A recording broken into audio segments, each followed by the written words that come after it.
पीले दांत वाली बहू। रंजना कभी ब्रश नहीं करती थी। उसे कितनी बार उसके माँ बाप ने डांटा, लेकिन उसका कोई असर उस पर होता ही नहीं था, जिस कारण से उसके दांत पीले पीले हो जाते हैं।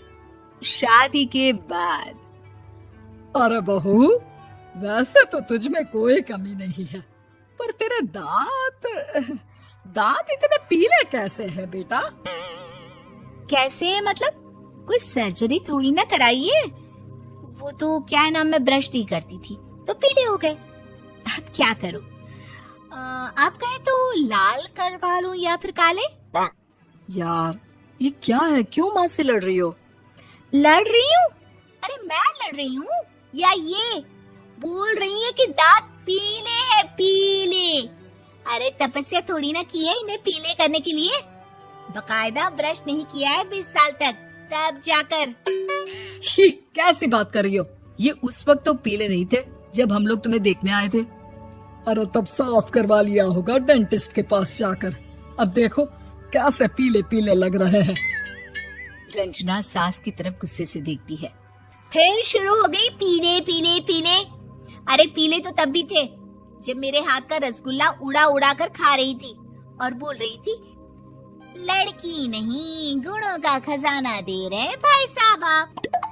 खैर, अब वो लोग करते भी तो क्या करते, पीले दांत वाली बहू पल्ले पड़ी थी तो झेलना तो था ही। एक दिन कीर्तन में रंजना गाना गा रही थी। अरे कमला बहन, माँ का द्वार है, यहाँ तो सब शुद्ध होकर आते हैं, फिर अपनी बहू को ब्रश भी नहीं करवाती तुम। दूर से पीले पीले दांत भक्ति में बाधा उत्पन्न कर रहे हैं।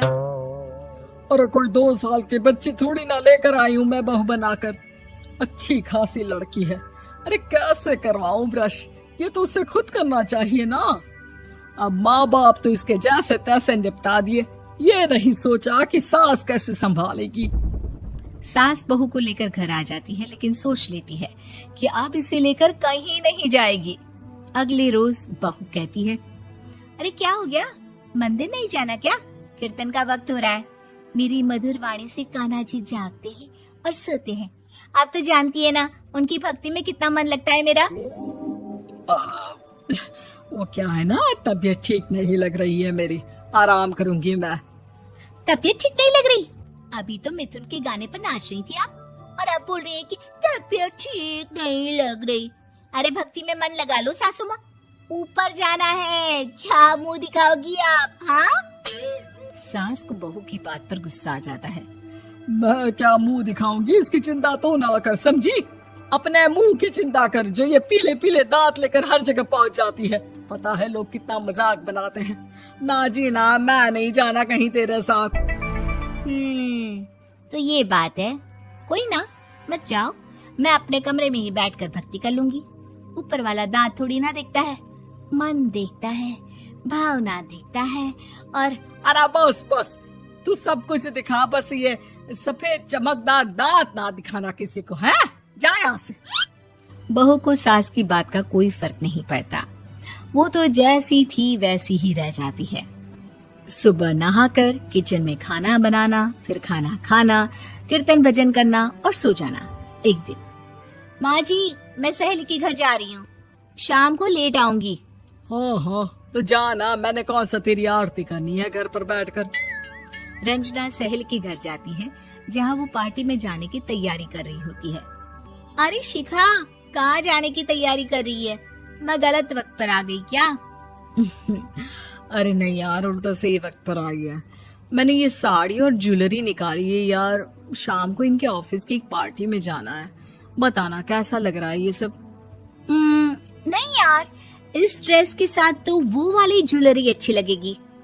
हाँ हाँ सही बोल रही है, मैंने ध्यान ही नहीं दिया। वैसे तो हमेशा से मस्त फैशन सेंस रखती है। तो बड़ा जाती होगी ना पति के साथ पार्टी में। रंजना कुछ नहीं बोलती, बस सोचती है कि यार काश ये बात सही हो जाती। पर मैं क्यों नहीं जाती पार्टी में?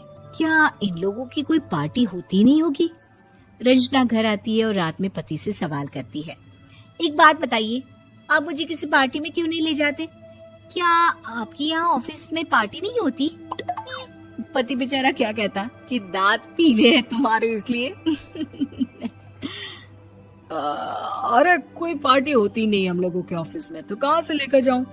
और मार्केट, मॉल, कहीं वीकेंड घूमना, कहीं तो। अरे यार सारे हफ्ते में एक छुट्टी मिलती है, तो सोचता हूँ कि आराम ही कर लूं। क्यों? रंजना मन मार के रह जाती है। पहले कभी सास के साथ मंदिर जाया करती थी, लेकिन वो भी सास ने ले जाना बंद कर दिया। घर बैठी बैठी रंजना बोर हो जाती है। तभी उसे आइडिया आता है और वो मायके जाने का सोचती है। सासू माँ, 2 दिनों के लिए मम्मी के घर जा रही हूँ। अच्छा अच्छा ठीक है, आराम से जा। और हाँ, माँ से कुछ अच्छी आदत सीख कर आना कि कैसे शरीर के हर भाग की तरह दांतों की सफाई भी जरूरी होती है, समझी? शुरू हो गई ना आप। वो लोग आपकी तरह नहीं है कि छोटी छोटी बात का बतंगड़ बना दे। उन लोगों के लिए मैं मायने रखती हूँ, ना कि मेरे पीले पीले दांत। रंजना माँ को बिना बताए उन लोगों को सरप्राइज देती है, लेकिन जैसे ही वो दरवाजे पर पहुंचती है, अंदर देखती है कि घर वाले कहीं जा रहे होते हैं।